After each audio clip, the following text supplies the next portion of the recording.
indispensable part of our struggle for liberation. And the Zionists have targeted and arrested writers in an attempt to oppress our cultural resistance, but they will not silence us.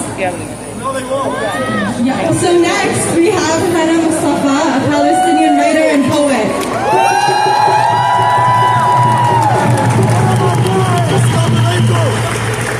I love looking out and seeing thousands of dedicated activists. Free Palestine! Free Palestine! Free Palestine! I wrote this poem yesterday, reflecting on all of the work that we've done over the past year. I invite you all to reflect with me as I read, and I invite you to start thinking about what you want the next year to hold as well. Yes, ma'am. This is called 1 Year of Genocide. I don't want to be here, spinning words, posturing hope, making sense out of what is senseless, pulling faith out of the rubble and crafting art out of body parts. The first time I went to a protest, I was 2 years old.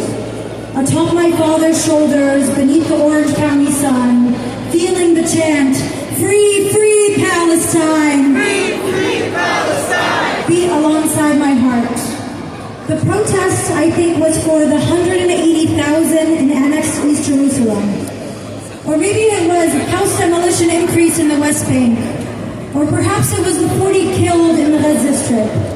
I asked Mama, do you remember what we were protesting in 1997? Probably Gaza. Probably Gaza. Still Gaza. Always Gaza. Always Palestine. My entire lifetime, I've taken to the streets.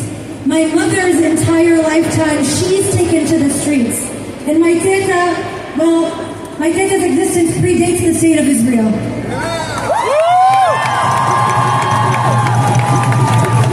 Though she would be mad to hear me proclaiming her age in front of a crowd this large.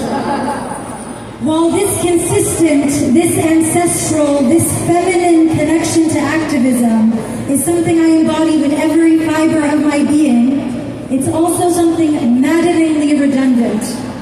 To chant the same chants over and over and over again for decades. Free, free Palestine! Free, free Palestine! Yet somehow each day is worse and worse and worse than the one before it. But this isn't burnout I'm describing. My will to fight is undying. To go forward, to run on empty, it's a privilege. I would gladly chant the same chant until my throat is raw and bleeding. I would march the same streets until my feet are blistered and bruised if I knew it meant return. But to what end? To be here is a special thing. 2-year-old me knew it, 28-year-old me knows it too. To carry on the work that my teta did, it's a feeling that doesn't quite fit into words.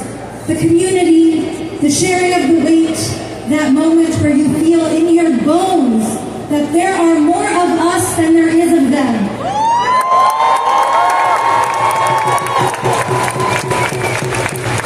It's fuel, it's grief cascading into hope. But parading alone is not enough. Nothing is enough.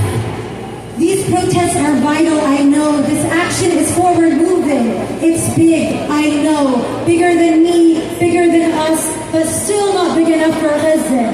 Dear Gaza, today we have a year's worth of souls to mourn. We have 76 years worth of rage to unleash. We have a lifetime worth of grief to reckon with.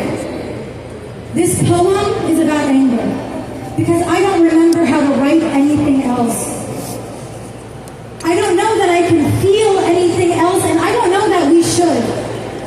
This piece isn't at all poetic. There is no romance in martyrdom. Resisting isn't heroic when it's the only option they have. This poem is not PC because my identity is inherently too political, and I'm not at all correct. This poem has no decorum because I don't have a shred of it, and I'm too tired to go on pretending. We must harness our anger. actions. This is the time to do more, be bigger, because we've already changed the minds of the masses. They too are now disillusioned by our lawmakers. They too have not an ounce left of faith in these pitiful genocidal political candidates. So what comes next? My words aren't going to change the movement, but if you hear anything, hear this. We must get more creative. Our anger is our weapon, and I believe in an armed resistance.